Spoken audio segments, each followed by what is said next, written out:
সম্মানিত ভিউয়ার্স, আমরা এই ভিডিওতে যে আলোচনা সমূহ করব তারেক জিয়ার দেশে ফেরা এবং সাধারণ মানুষের উপকার কতটা, এই দুইটি বিষয় নিয়ে আজকে আলোচনা হবে।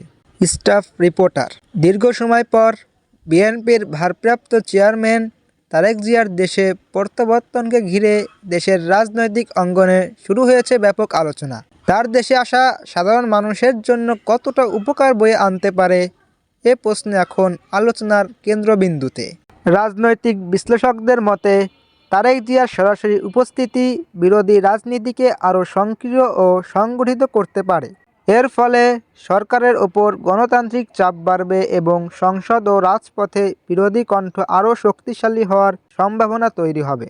এতে জনগণের মত প্রকাশ ও রাজনৈতিক অংশগ্রহণের ক্ষেত্রেও বিস্তৃত হতে পারে। বিশেষজ্ঞরা মনে করছেন, তিনি যদি দ্রব্যমূল্য নিয়ন্ত্রণ, কর্মসংস্থান সৃষ্টি, দুর্নীতি দমন ও সুশাসন প্রতিষ্ঠার মতো জনগুরুত্বপূর্ণ ইস্যুতে সুস্পষ্ট কর্মসূচি তুলে ধরেন, তাহলে তা সাধারণ মানুষের জীবনে ইতিবাচক প্রভাব ফেলতে পারে।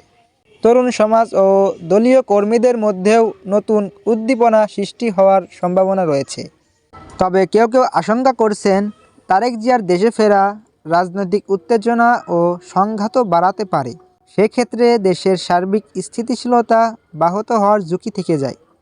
তাই তার রাজনৈতিক বক্তব্য, কৌশল এবং শান্তিপূর্ণ আন্দোলনের পথ অনুসরণ করাই হবে মূল চ্যালেঞ্জ। সব মিলিয়ে তারেক জিয়ার দেশে প্রত্যাবর্তন দেশের মানুষের কতটা উপকার আসবে তা নির্ভর করবে তার রাজনৈতিক ভূমিকা, বাস্তবমুখী কর্মসূচি এবং গণতান্ত্রিক প্রক্রিয়ায় অগ্রসর হওয়ার ওপর। এমনটাই মনে করছেন রাজনৈতিক পর্যবেক্ষকরা।